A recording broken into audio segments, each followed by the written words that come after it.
Bismillahirrahmanirrahim. Assalamualaikum warahmatullahi wabarakatuh. Alhamdulillahirabbil alamin. Nahmaduhu wa nasta'inuhu wa nastaghfiruh wa na'udzu billahi min shururi anfusina wa min sayyiati a'malina. Man yahdihillahu fala mudilla lahu wa man yudlil fala hadiya lahu. Asyhadu an la ilaha illallah wahdahu la syarika lah wa asyhadu anna sayyidana wa nabiyyana Muhammadan abduhu wa rasuluhu sallallahu alaihi wasallam la nabiyya ba'dah. Amma ba'd. Bapak-bapak dan ibu-ibu, ikhwan dan akhwat, saudara-saudari sekalian yang dimuliakan Allah insya Allah. Alhamdulillah, puji dan syukur kembali kita panjatkan kepada Allah Subhanahu wa taala di mana pada pagi hari yang baik ini Allah izinkan kembali kita untuk hadir bersama-sama dalam majlis tadabbur Al-Qur'an yang penuh dengan berkah ini. Saya doakan semoga kita semua, Bapak dan Ibu, ikhwan dan akhwat semua senantiasa dalam keadaan sehat walafiat. Amin. Salawat dan salam kita doakan untuk uswah dan qudwah kita, suri tauladan kita Nabi Muhammad sallallahu alaihi wasallam, untuk keluarga beliau dan para sahabat radhiyallahu anhum ajma'in dan untuk umatnya ila yaumil qiyamah. Bapak dan Ibu yang dirahmati Allah, pagi ini kita akan lanjutkan kembali tadabbur surat Yusuf dimulai dari ayat 31 sampai 37. Ya, A'udzubillahi minasyaitonirrajim. Bismillahirrahmanirrahim. Sebelumnya kita lihat akhir cerita kemarin di ayat 30, Bapak dan Ibu. Allah menjelaskan tentang para wanita-wanita yang ada di kota Mesir setelah mendapat isu ya tentang perbuatan daripada istri Menteri Keuangan atau Azizu Mesir, yaitu Zulaikha, yang diketahui merayu, menggoda gulamnya atau pembantunya, yaitu Nabi Yusuf alaihissalam, untuk melakukan perbuatan yang tercela. Maka mulailah berita tersebut menjadi bahan gosip perempuan-perempuan yang ada di kota Mesir tersebut, ya. Di ayat yang 30 Allah Subhanahu wa taala menjelaskan wa qala niswatun fil Madinah, berkata wanita-wanita yang ada di kota Mesir, Imra'atul Azizi turawidu fataha. Hei, dengar nggak oleh kalian bahwasanya ada berita bahwasanya istri daripada Perdana Menteri atau Menteri Keuangan menggoda, merayu bujangnya, ya, bujangnya atau anak laki-laki pingitannya begitu, yaitu Nabi Yusuf alaihissalam, an nafsihi, dari dirinya. Jadi Imra'atul Aziz, istri daripada Menteri Keuangan, telah menggoda anak bujangnya dari dirinya untuk melakukan perbuatan maksiat. Qad syaghafaha hubba. Kata mereka, sungguh telah mendalam cintanya si Zulaikha itu kepada Nabi Yusuf alaihissalam. Ya, dia telah dimabuk cinta begitu ya. Qad syaghafaha hubba, dia telah dimabuk dengan sebuah cinta yang buta begitu. Inna lanaraha fi dhalalim mubin. Sesungguhnya kami atau kita, kata para perempuan tersebut, lanaraha, melihat dia si Zulaikha tadi, fi dhalalim mubin, berada dalam sebuah kesesatan yang nyata. Ya, sesat dalam artian bersalah, perempuan yang tidak baik karena sepeninggal suaminya keluar rumah dia berusaha untuk melakukan pengkhianatan, ya, berbuat tidak baik dengan Yusuf. Atau juga diartikan dengan dolal tadi adalah cinta buta yang membutakan hatinya sampai sampai dia dianggap orang yang sesat, ya. Inna lanaraha fi dhalalin mubin. Sesungguhnya kita melihat dia berada dalam sebuah cinta buta yang sangat nyata.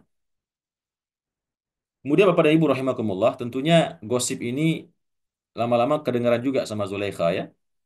Karena yang namanya istana pasti punya telik sandi, mata-mata, ya, dayang-dayang yang juga setiap hari keluar mendengarkan gosip-gosip yang berkembang di masyarakat.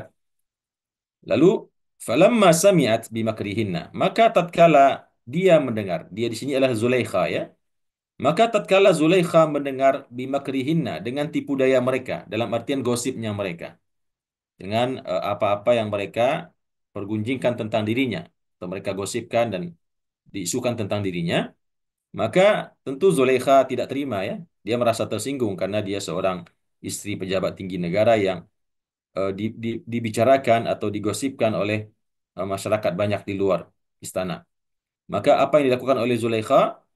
Falamma sami'at bimakrihinna, maka tatkala dia telah mendengar tentang tipu daya atau gosip pergunjingan yang dilakukan oleh wanita-wanita yang ada di kota Mesir, apa yang dilakukan? Arsalat ilaihinna. Dia utus ya, dia utus kepada mereka utusan-utusan. Dikirim utusan-utusan untuk menyampaikan undangan. Ya, diundang para wanita-wanita tersebut, dipilih yang mungkin dianggap gembong-gembongnya begitu, diundang untuk datang ke istana, ke rumahnya Zulaikha dan suaminya, ya, di mana Nabi Yusuf Shallallahu Alaihi Wasallam di pinggir di sana. Kemudian setelah diundang, wa a'tadat lahunna muttaka'a. Dia siapkan pula untuk wanita-wanita di kota Mesir yang diundang tersebut sebuah majlis ya, sebuah tempat duduk.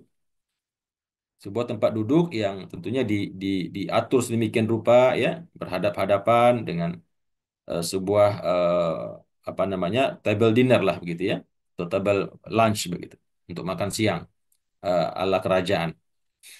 Maka setelah disiapkan tempat duduknya yang layak ya, yang sesuai dengan standar level istana, lalu wa'at setelah mereka dan setelah itu mereka datang ya. Jadi cerita ini tidak menceritakan secara detail, tapi kalau kita baca maka dia akan membuat kita membangun imajinasi sendiri bahwasanya alur ceritanya terjadi dengan rapi. Jadi setelah diundang, kemudian mereka datang dan di mana sebelum mereka datang Zulaikha telah menyiapkan untuk mereka muttaka, tempat-tempat duduk ya. Kemudian setelah mereka datang dan duduk, wa atat kulla wahidatin minhunna sikina. Lalu Zulaikha memberikan kepada setiap masing-masing di antara mereka, wanita-wanita kota Mesir yang diundang tersebut, Zulaikha memberikan kepada mereka sebuah pisau, ya. Ya, tentu pisau di sini bukan dengan pisaunya saja ya, pisau dengan buah apelnya atau buah melonnya ya, buah utrujah. Eh, karena memang biasanya begitu kalau santapan-santapan di rumah orang-orang kaya biasanya dimulai dulu dengan makan buah ya. Makan buah dulu baru nanti makan berat. Maka mulailah para pembantu Zulaikha memberikan kepada masing-masing tamu yang datang dari para perempuan tersebut sebilah pisau dan juga sebuah buah-buahan ya, mungkin jeruk, mungkin apel, mungkin melon dan lain sebagainya. Kemudian setelah mereka duduk dan masing-masing memegang pisau dengan satu buah di tangan kirinya, pisau yang tajam di tangan kanannya, maka setelah itu Zulaikha pun bertepuk tangan ya.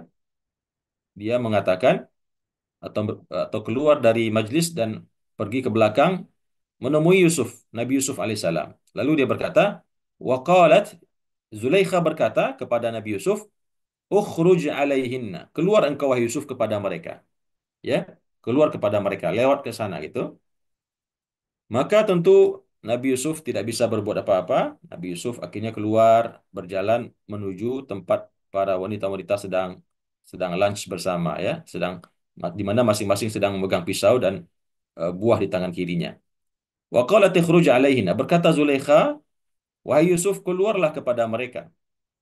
Ya, maka begitu Nabi Yusuf alaihissalam keluar Bapak dan Ibu, falamma ra'ainahu akbarnahu.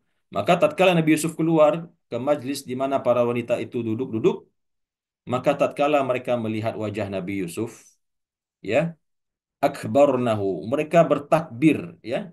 Mereka bertakbir dengan kagum. Bertakbir sini bukan bertakbir Allahu Akbar ya. Mereka sangat terkesima begitu. Mereka sangat terkesima dan tercengang dan ya ternganga begitulah kira-kira ya. Melihat ketampanan Nabi Yusuf yang tidak mereka pernah perkirakan selama ini. Ya, bisa kita bayangkan ketika seorang wanita terkesima melihat ketampanan seorang laki-laki yang laki-laki itu adalah Nabi Yusuf alaihissalam yang dalam riwayat dikatakan kegantengannya atau ketampanannya telah mengambil setengah atau ada riwayat lain mengatakan 2/3 dari ketampanan laki-laki dunia. Jadi kalau laki-laki dunia itu tampannya 100% Bapak dan Ibu, 2/3-nya telah diambil oleh Nabi Yusuf. Nah, yang sepertiganya yang dibagi-bagi buat miliaran laki-laki di atas dunia ini. Nah, saya juga nggak bisa membayangkan seperti apa bentuk beliau ya. 2/3 dari ketampanan laki-laki dunia telah dititipkan Allah kepada Nabi Yusuf alaihissalam. Tentu bukan wajah saja ya, fisiknya, sifatnya, akhlaknya, dan seterusnya. Falamma ra'ainahu akbarnahu. Maka tatkala mereka, para perempuan-perempuan yang diundang tersebut melihat kepada Nabi Yusuf, akbarnahu. Mereka merasakan kagum, terkesima, ya, terheran-heran, terkejut begitulah ya. Kemudian Bapak dan Ibu rahimakumullah, tentunya mereka terus memandang tanpa berkedip, memandang Nabi Yusuf ya yang dengan pelan-pelan berjalan dengan tersipu malu berjalan di hadapan mereka sampai-sampai waqatta'na aydiyahunna, sampai-sampai mereka memotong jari-jari tangan mereka. Nah, di sini tidak berarti memotong sampai putus ya. Artinya kan orang pegang pisau di tangan kanan, buah di tangan kiri, harusnya yang dipotong adalah buahnya tanpa mereka sadari yang mereka potong-potong yang diiris-iris atau disayat-sayat justru jari-jari mereka sendiri. Wa qatta'na aydiyahunna. Mereka potong-potong tangan mereka. Jadi bukan dipotong dalam artian sampai putus ya, nggak ngeri juga kalau gitu ya. Tapi yang dimaksud adalah sampai-sampai mereka menyayat-nyayat jari-jari mereka, telapak tangan mereka sampai mengeluarkan darah, tapi mereka tidak sadar karena saking sedang menikmati melihat memandang wajah ketampanan wajah Nabi Yusuf alaihissalam. Kemudian mereka berkata, para perempuan tersebut, waqulna, mereka berkata, hasya lillah. Hasya lillah bisa berarti maha sempurna Allah, bisa berarti memohon perlindungan kepada Allah ya. Karena orang biasanya kalau ingin meminta tolong kepada Allah atau berlindung kepada Allah biasanya menggunakan kata-kata hasya lillah atau ingin mensucikan Allah ya, mensucikan Allah dari sifat-sifat kekurangan maka juga disebut dengan hasya lillah. Mereka mengungkapkan kata-kata hasya lillah. Maha sempurna Allah, katakanlah begitu ya. Tapi tentu Allahnya bukan Allahnya Nabi Yusuf ya, Tuhannya mereka. Mahadza basyara. Ini bukan manusia kata mereka. Ya, yang keluar di hadapan mereka tersebut mereka mereka katakan itu bukan manusia. In hadza illa malakun karim. Tidaklah ini yang kami lihat di depan kami yang lagi lewat ini kecuali seorang malaikat yang mulia. Subhanallah ya. Mereka terkesima dengan sedemikian rupa sampai-sampai tidak sadar sama sekali tangannya ternyata yang dipotong bukannya buah, ternyata yang dipotong adalah jari jemari mereka sendiri. Ya, mereka gores atau mereka sayat-sayat. Dan mereka mengatakan ini bukan manusia ini, ya. Ini adalah malaikat yang mulia. Ya, bisa kita bayangkan bagaimana mereka terkesima, terpesona dan seterusnya. Lalu Bapak dan Ibu rahimakumullah, singkat cerita tentu fenomena ini dilihat oleh Zulaikha ya. Zulaikha dengan apa namanya? Dengan pandangan yang nanar begitu dan dia sudah merasakan dapat poin di situ ya, happy melihat yang selama ini digunjingkan oleh orang-orang penduduk Madinah atau wanita-wanita kota Mesir itu ternyata kan terbukti sekarang. Jangankan Zulekha, mereka saja juga yang sebanyak itu juga terkesima, terpesona, bahkan tidak sadar tangannya dipotong-potong begitu. Apa kata Zulekha setelah Nabi Yusuf mungkin berlalu dan para wanita tersebut histeris ya. Qalat berkata Zulaikha, "Fadzalikunna alladzi lumtunnani fih." Apa kata Zulaikha? Itulah oleh kalian yang selama ini kalian mencelanya tentang diriku padanya ya. Kata kata Zulaikha, "Nah, sekarang kalian baru tahu rasa atau baru tahu ya apa yang telah terjadi pada diriku ya. Ini yang kalian kemarin cela, yang kalian gunjingkan, yang kalian gosipkan, yang kalian cela bahwasanya istri Perdana Menteri atau Menteri Keuangan telah menggoda bujangnya atau anak bujangnya. Nah, sekarang kan baru kalian sadar, kalian baru tahu apa penyebab itu semua, ya. Dan sudah kalian lihat dengan mata kepala kalian sendiri, bahkan kalian tidak sadar memotong jari-jari kalian ketika melihat wajahnya Yusuf, dan bahkan kalian mengatakan itu bukan manusia tapi adalah seorang malaikat yang mulia. Lalu kata Zulaikha, walaqad rawattuhu an nafsihi. Nah, di sini Zulaikha mengaku kepada ibu ya, mengaku kepada wanita-wanita yang dia undang di rumahnya tersebut. Kata Zulaikha, walaqad rawattuhu an nafsihi. Dan sungguh-sungguh betul ya, rawattuhu, aku telah menggodanya, aku telah merayunya dari dirinya ya sebelum ini. Jadi Zulaikha mengaku di sini benar, saya telah merayunya, telah apa namanya menggodanya dari dirinya. Fasta'asam, tapi dia melindungi dirinya, dia menolak, ya, dia menepis tangannya Zulaikha, dia menolak mendorong Zulaikha dan kemudian berlari ke arah pintu. Fasta'asam, dia melindungi dirinya dan menjaga kehormatannya, ya. Nah, ini diceritakan oleh Zulaikha kepada teman-temannya para wanita-wanita kota Mesir yang diundang ke rumahnya. Dia mengakui benar saya telah menggodanya, merayunya, tapi dia tidak mau, ya, dia tidak mau, dia melindungi dirinya dan menolak begitu. Lalu kata Zulaikha di hadapan teman-temannya atau wanita-wanita kota Mesir yang datang di rumahnya tersebut, Zulaikha berkata, "Wala illam yaf'al ma amuruhu." Dan sungguh jika dia tidak mau mengerjakan apa yang aku perintahkan kepadanya, yaitu berbuat mesum ya, berbuat maksiat, berzina dengan dirinya. Nah, kata Zulaikha, kalau dia tidak mau mengerjakan apa yang aku inginkan, apa yang aku perintahkan, maka lihat saja. Layasjunanna, sungguh dia akan dipenjara, kata Zulaikha ya. Walayakunan minas saghirin, dan dia akan menjadi orang yang hina, orang yang kecil. Nah, ini ancamannya Zulaikha yang tentunya didengar oleh Nabi Yusuf di majelis itu ya.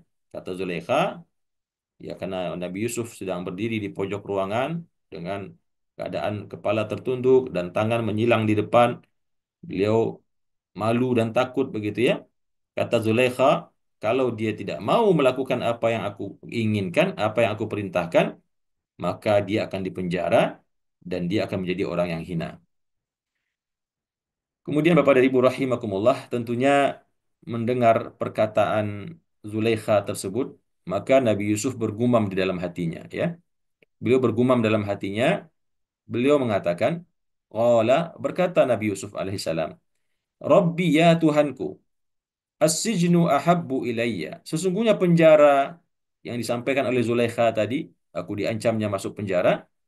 Sesungguhnya penjara itu ahabbu ilayya, lebih aku sukai.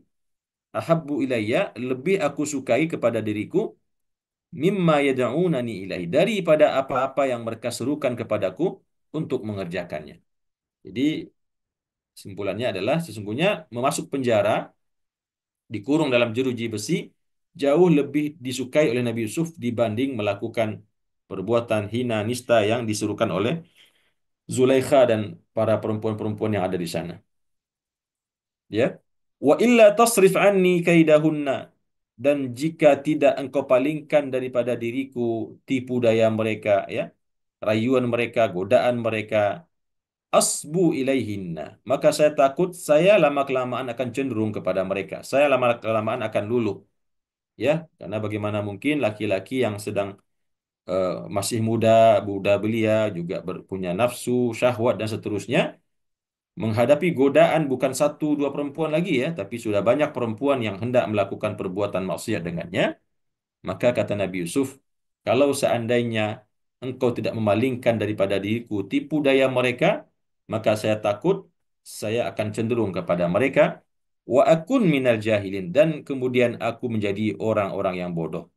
Ya, orang-orang yang bodoh, orang-orang yang dengan mudah begitu saja melakukan maksiat, padahal dia tahu Allah Maha melihat, ya, Allah Maha memantau, Allah tidak menginginkan hambanya melakukan perbuatan maksiat seperti hal tersebut.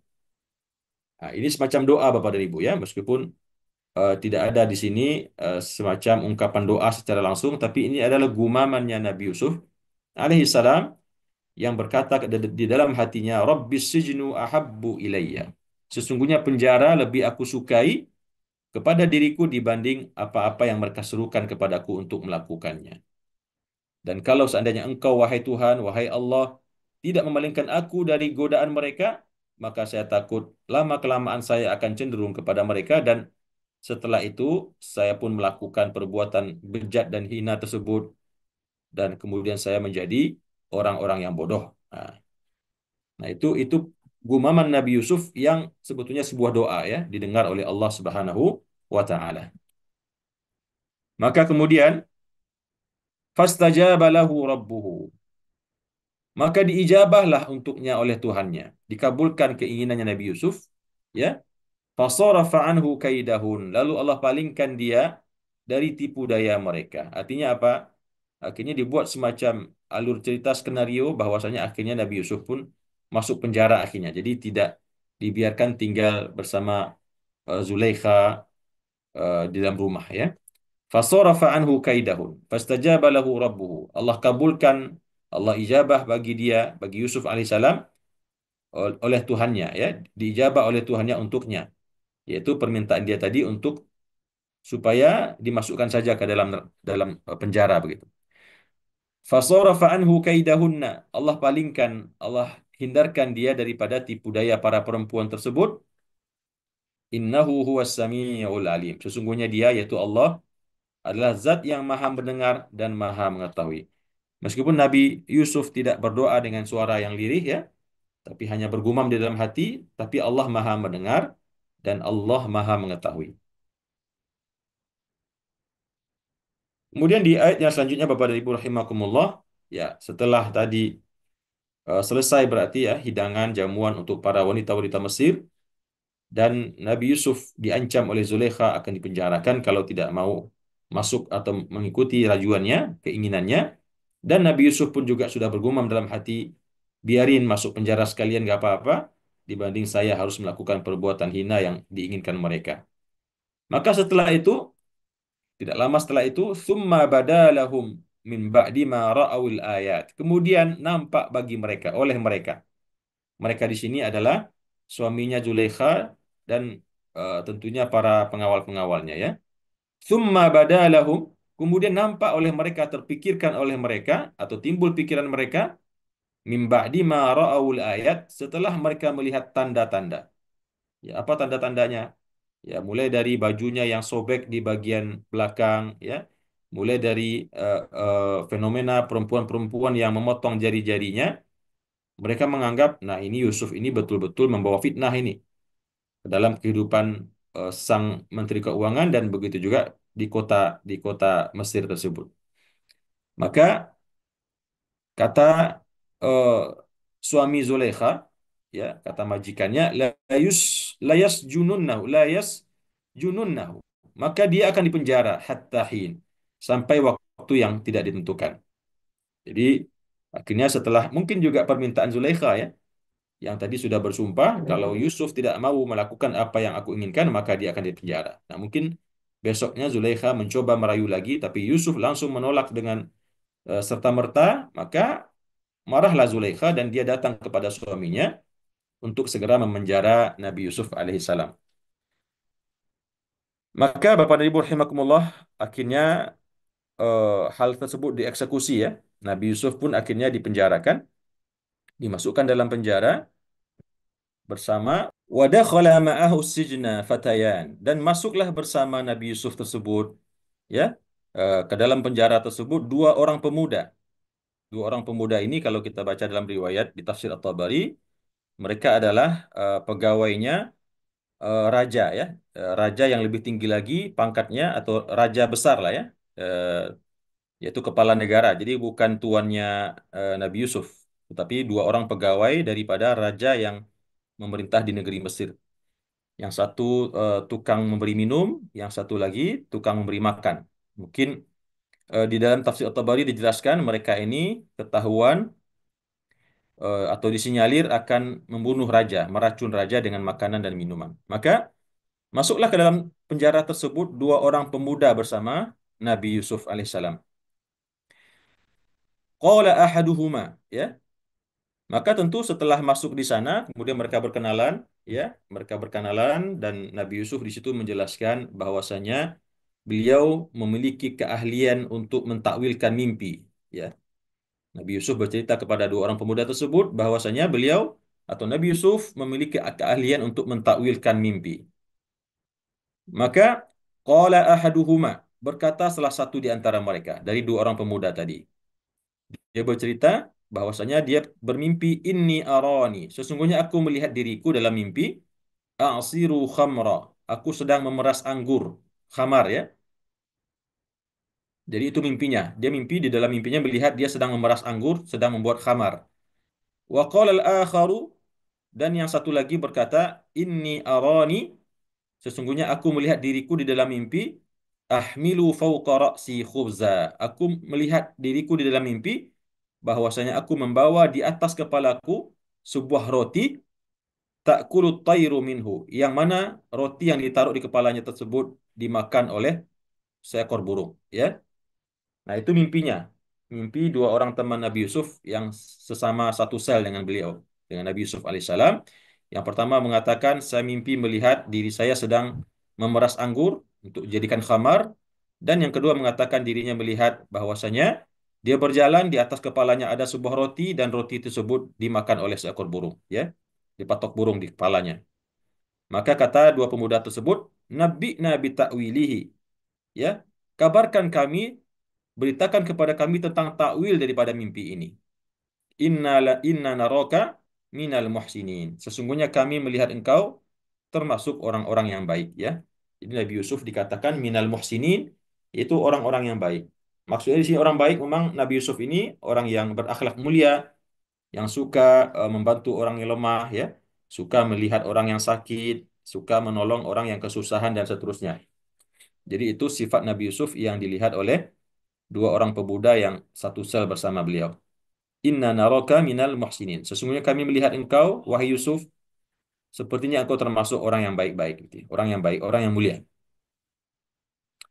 Lalu Bapak dan Ibu rahimakumullah, ya, Nabi Yusuf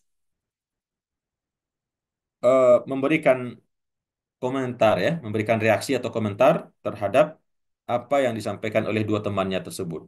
Dua temannya dalam satu di penjara tersebut. Qala, Nabi Yusuf berkata, ketika selesai diminta oleh dua temannya tersebut untuk mentakwilkan mimpi mereka, maka respon Nabi Yusuf, la ya'tikuma ta'amun turzaqanihi, tidak akan datang kepada kalian berdua makanan yang direzekikan kepada kalian, itu jatah makannya, ya, jatah makan. Jadi sebelum jatah makan kalian datang, atau tidak akan datang jatah makan kalian berdua kepada kalian, illa nabba'tukuma bita'wili, kecuali pasti aku telah ceritakan kepada kalian tentang takwilnya. Jadi dengan optimis lah gitu kira-kira, ya, Nabi Yusuf mengatakan sebelum jatah makan siang kalian datang kepada kalian, diantarkan oleh sipir penjara, maka pasti aku sudah akan menceritakan kepada kalian tentang takwil daripada mimpi kalian berdua tersebut, kata Nabi Yusuf. Qabla an ya'tiyakuma, ya, sebelum dia datang kepada kalian. Makanan tadi, ya. Jadi kita ulangi. Berkata Nabi Yusuf, la ya'tikuma ta'amun turzaqanihi illa nabba'tukuma bita'wilihi qabla an ya'tiyakuma. Tidak akan datang kepada kalian makanan yang kalian diberikan rezeki daripadanya, yaitu jatah makan kalian, kecuali aku pasti akan menceritakan kepada kalian tentang takwil mimpi kalian masing-masing sebelum makanan itu mendatangi kalian berdua. Dzalikuma, itulah kata Nabi Yusuf, mimma allamani Rabbi, dari apa-apa yang diajarkan oleh Tuhanku kepadaku, yaitu tentang kemampuan untuk mentakwilkan mimpi dengan akurat, ya, dengan benar dan tidak meleset. Inni taraktu millata qaumin, sesungguhnya aku meninggalkan millah.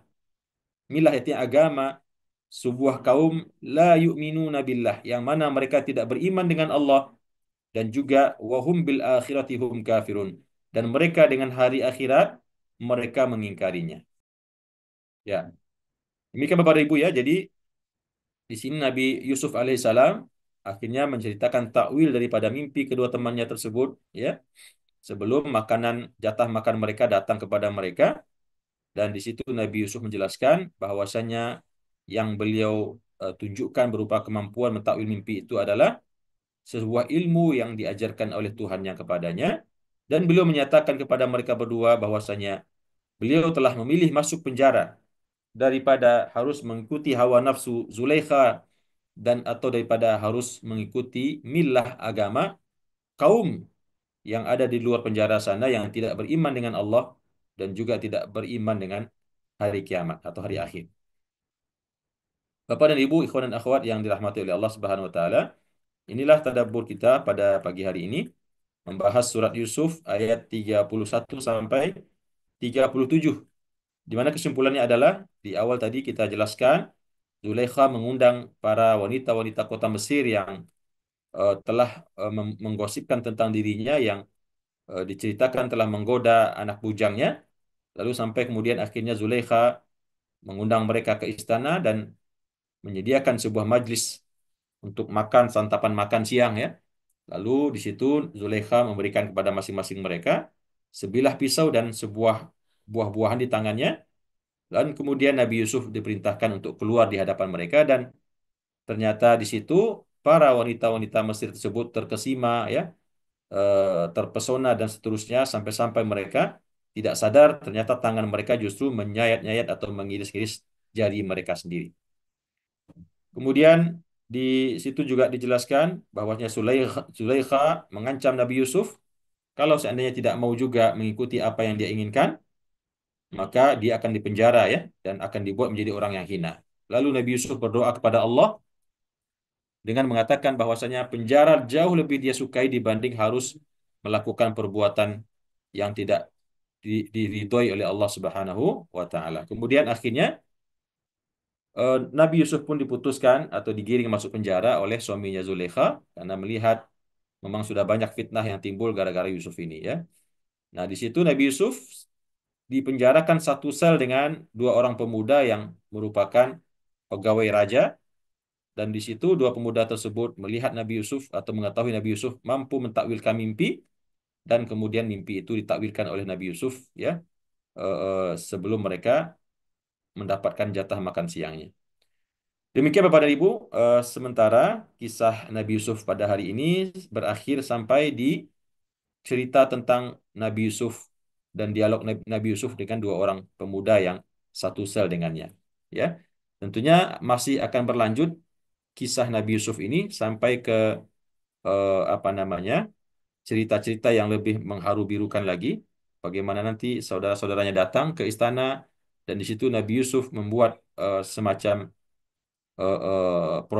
apa tipu daya begitu ya sehingga akhirnya nanti kita akan temukan kisah akhirnya Nabi Yusuf diketahui oleh saudaranya dan di situ nanti beliau mengundang ayahnya ke istana dan disitulah mereka akhirnya berkumpul kembali satu keluarga.